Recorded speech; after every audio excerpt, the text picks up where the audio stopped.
Thank you, Mr. Chairman. I would yield 1 minute to the distinguished majority leader, Mr. Hoyer of Maryland. Without objection. Mr. Speaker, 3 months ago, the American people sent a resounding message, a message for change. They voted for a new direction in our nation, including a new direction for the war in Iraq, which will enter its 5th year next month. This week, on this House floor, the members of this great body can demonstrate that we not only have heard the voters' message, but also that we have the collective will to send one of our own. The bipartisan resolution before us asks that members one straightforward question be answered.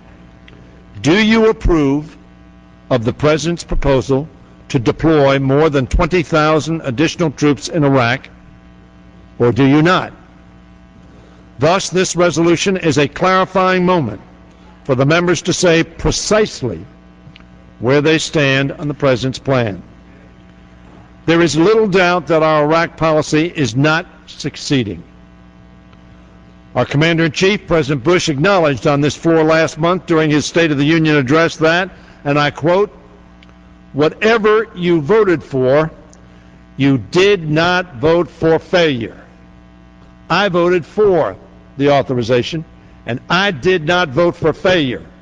But the policies being pursued by this administration have not led to success.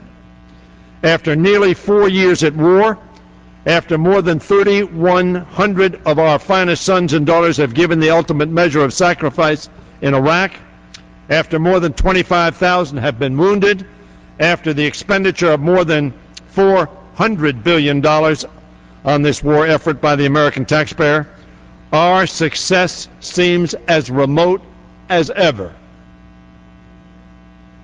Not surprisingly, 2/3 of the American people oppose the President's escalation plan. So do many current and former senior military officials. And Prime Minister Maliki has expressed his disapproval as well. I oppose the President's plan for several reasons. First, we simply cannot ignore that many miscalculations made by the administration about this war, from sending too few troops, to grossly underestimating the cost, to failing to properly plan for the post-war period. The President repeatedly said that his policies were working. He was tragically wrong. Just as he is wrong today, in my view, about this escalation. Secondly, this troop escalation does not represent a new strategy. In fact, we've tried at least 4 escalations in the past, none of which has succeeded in quelling violence. The time for more troops was 4 years ago, 3 years ago, perhaps even 2 years ago, but not today. The fact is, our commitment of forces has never been commensurate with the risk the President says exists. Never has the President, the Commander-in-Chief, suggested the resources necessary to succeed. This is too little, tragically too late. Third, we cannot disregard the deep skepticisms and warnings of our military leaders.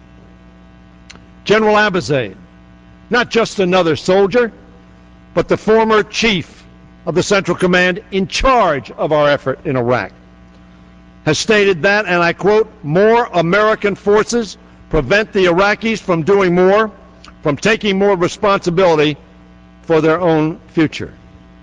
That is the consequence General Abizaid believes of the President's policy. Former Secretary of State Powell, one of the military leaders so successful in Iraq I, stated, and I quote again, "I am not persuaded that another surge of troops into Baghdad for the purposes of suppressing the communitarian violence this civil war will work." That's General Powell. And even Senator McCain, who supports the president's escalation, nonetheless said just last week, "I don't think it enhances our chances for succeeding in Iraq." It is obvious that there is not a military solution to the violence